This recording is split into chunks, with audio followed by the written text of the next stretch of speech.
어, 애굽으로 내려오시라는 요셉의 청을 들은 야곱은 애굽으로 내려가기로 결정을 합니다. 그러나 야곱 안에는요, 이 약속의 땅 가나안을 떠나는 것에 대한 두려움이 있었습니다. 약속의 땅에 대한 믿음 때문이기도 하겠지만 그가 아버지와 형을 속이고 이 분노한 형을 피해서 약속의 땅을 떠난 후에 얼마나 고생을 했는지 그 스스로가 정말로 뼈에 사무치도록 누구보다 잘 알고 있었고, 무엇보다 그는 이제 늙었습니다. 그러니까 언제 죽을지 모르는 이 몸을 이끌고 이제 약속의 땅을 떠나면 다시 돌아올 수 있을지에 대한 두려움도 매우 컸겠죠. 그래서 야곱이요, 애굽으로 내려가기 전에 한 일이 있습니다. 그게 뭘까요? 1절을 보겠습니다. 이스라엘이 모든 소유를 이끌고 떠나 부엘세바에 이르러 그의 아버지 이삭의 하나님께 희생 제사를 드리니라고 1절에 이렇게 소개합니다. 부엘세바에 이르러 하나님께 희생 제사를 드리는 것, 이것이 이 가나안 땅을 떠나는 것에 대한 두려움, 이 당혹감을 가진 야곱의 선택이었습니다. 먼저 우리가 이 부엘세바라고 하는 지역에 주목할 필요가 있는데요. 이 부엘세바는 가나안 남부 네게부 지역의 경계에 있는 성읍이어서 애굽으로 내려갈 때 반드시 경유하게 되는 가나안의 마지막 관문 성읍이었습니다. 이곳은 아브람과 이삭에게 특별히 신앙적으로 매우 중요한 장소 중에 하나입니다. 아브람과 이삭이 이곳에서 여호와의 이름을 부르며 제단을 쌓고 그곳에 거주했었고, 특히 이삭의 경우에는 하나님이 그에게 나타나셔서 언약을 재확증해 주신 곳이기도 합니다. 아브라함과 이삭이 이곳에서 그랄 왕들과 평화 협정을 맺었고 또한 우물을 얻었던 곳, 여러분 기억하시죠? 바로 그곳이 부엘세바였습니다. 바로 그곳에서 야곱이 하나님께 제사를 드렸던 것입니다. 왜 야곱이 부엘세바에서 하나님께 제사를 드렸을까요? 애굽으로 내려가는 것, 그것은 곧 약속의 땅을 떠나는 것입니다. 아브라함도 약속의 땅을 떠났다가 애굽에서 여러분 수치를 당했던 것 기억하시죠?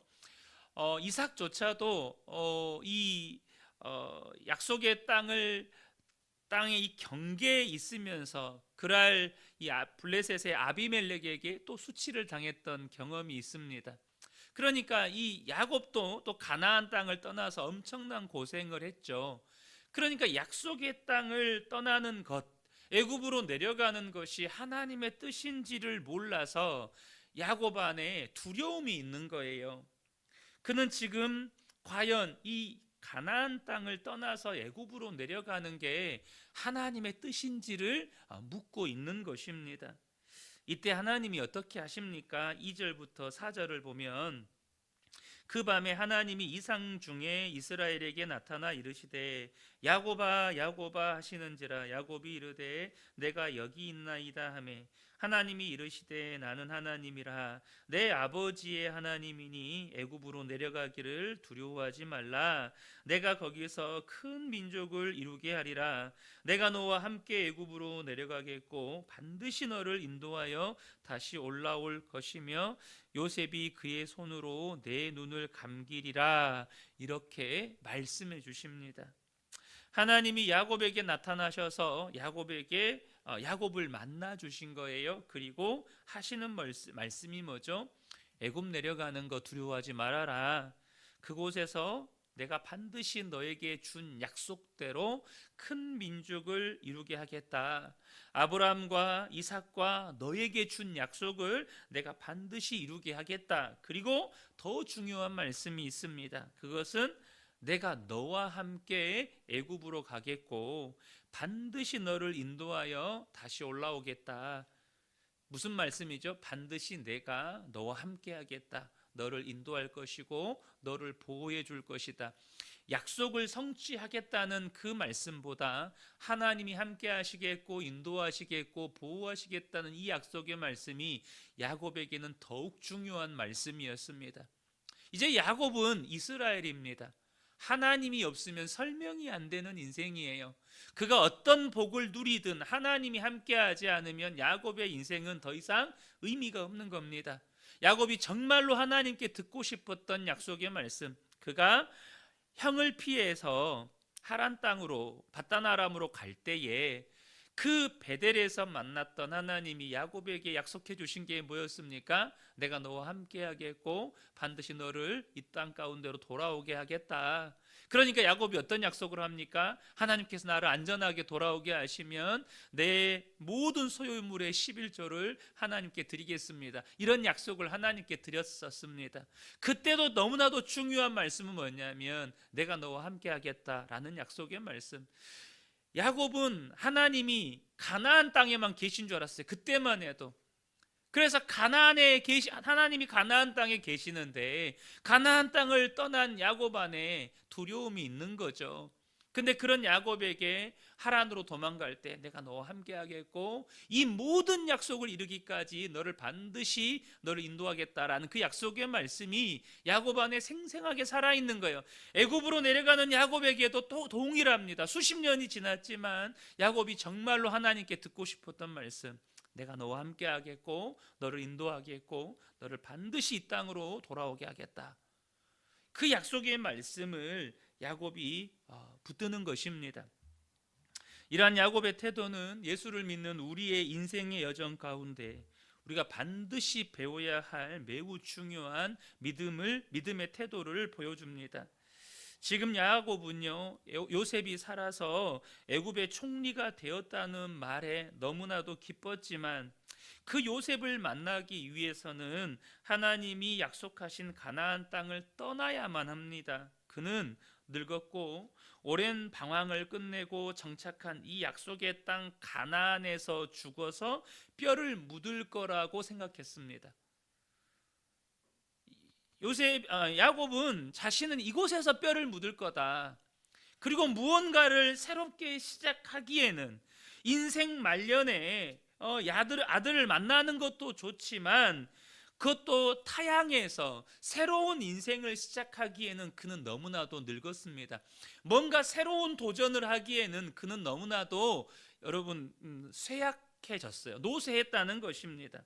그러니까 아들 만나는 것 빼고는 그 나머지 것들은 야곱에게 좋은 게 하나도 없는 거예요. 아들 만나는 것 빼고는 야곱에게 뭐 기쁘고 좋고 할 것이 아무것도 없는 거죠. 그때 야곱의 선택이 뭡니까? 하나님께 나아가 하나님의 뜻을 묻는 것이었습니다. 우리도 인생을 살다 보면 고통스러운 현실에 밀려서 혹은 내가 전혀 생각하지도 예상하지도 못한 일이 생겨서 불가피한 선택을 해야 하는 당황스러운 때가 있어요. 여러분 지금 당장 그런 분들 계시잖아요.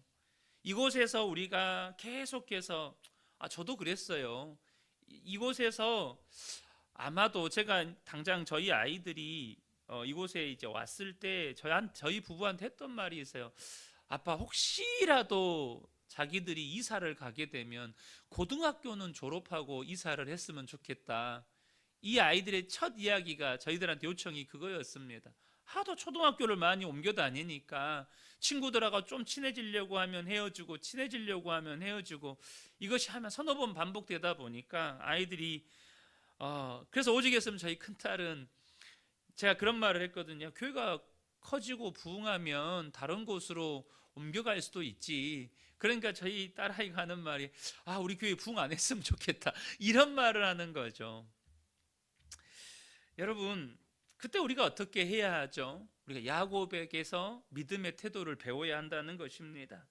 우리에게 약속하시고 그 약속을 이루시는 언약의 하나님, 신실하신 하나님 앞에 나아가 겸손히 엎드릴 때 하나님은 반드시 우리와 함께 하시고 우리를 인도하시고 우리를 보호하십니다. 이것이 우리 인생 여정에 있어서 너무나도 중요한 믿음의 태도라는 거예요. 우리가 예상치 못한 정말 상황에 밀린 것 같고 정말로 한 번도 생각해보지 못했던 불가피한 선택을 해야 할 때 우리가 해야 될 태도는 하나님 앞에 나아가 엎드리는 것입니다. 이게 중요하다는 거죠. 하나님의 응답을 들은 야곱은 약속을 믿고 출발합니다. 마침내 야곱의 모든 자손들은 애굽에 도착하죠.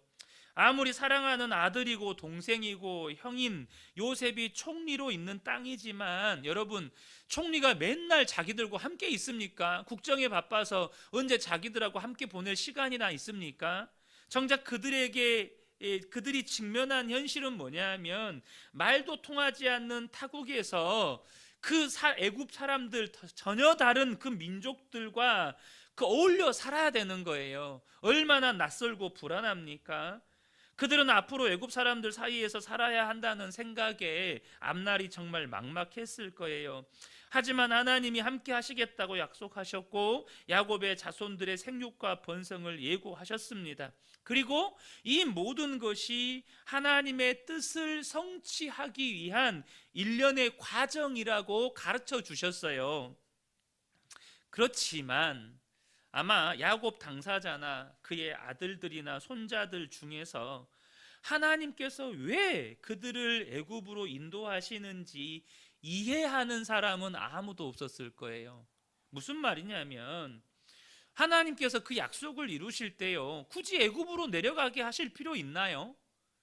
그러잖아요. 전능하신 하나님인데 그냥 약속의 땅, 이 가나안에 닥친 기근을 그냥 지금 당장 해결해 주시고, 그 약속의 땅 가나안에서 생육하고 번성하게 하셔서 큰 민족을 이루게 하시고 땅의 모든 족속이 복을 얻게 하시면 되잖아요.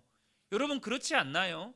굳이 그들을 가나안 땅에서 들어서 애굽까지 인도하실 필요가 있느냐는 거예요. 그것도 그 방법을 보면, 왜 하나님은 요셉을, 그것도 형들에게 미움과 시기를 받는 일을 허락하셨으며, 왜 죽임을 당할 뻔한 일을 허락하셨으며, 또 미디안 상인들에게 팔려서 애굽의 노예로, 또 죄수로, 그리고 또 상상할 수도 없는 총리의 자리에 앉히셔서 애굽과 그 인근 나라의 대기근이라는 위기까지 허락하셔서 야곱의 가족들을 애굽으로 인도하시는 이런 복잡한 방법을 사용하시느냐는 거예요.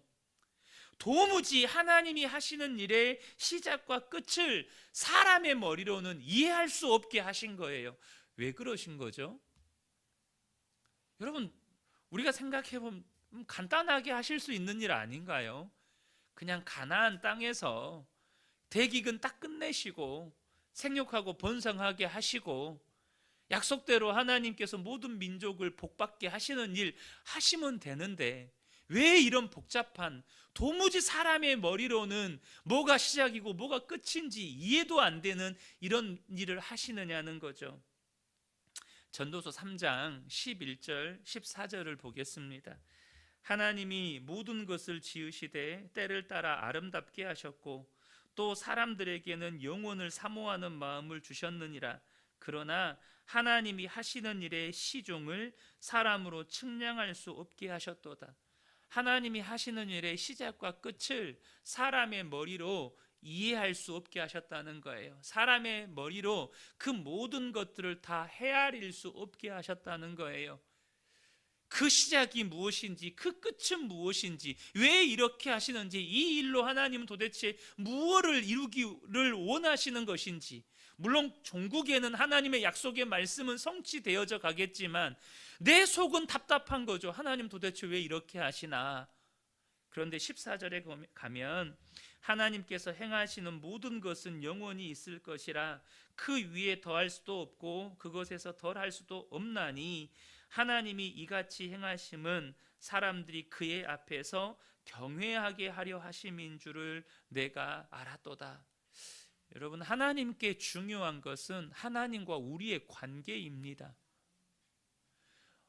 하나님이 말 한마디로 여러분 세상도 만드실 수 있고, 하나님은 말 한마디로 천지 만물을 폐하실 수도 있습니다.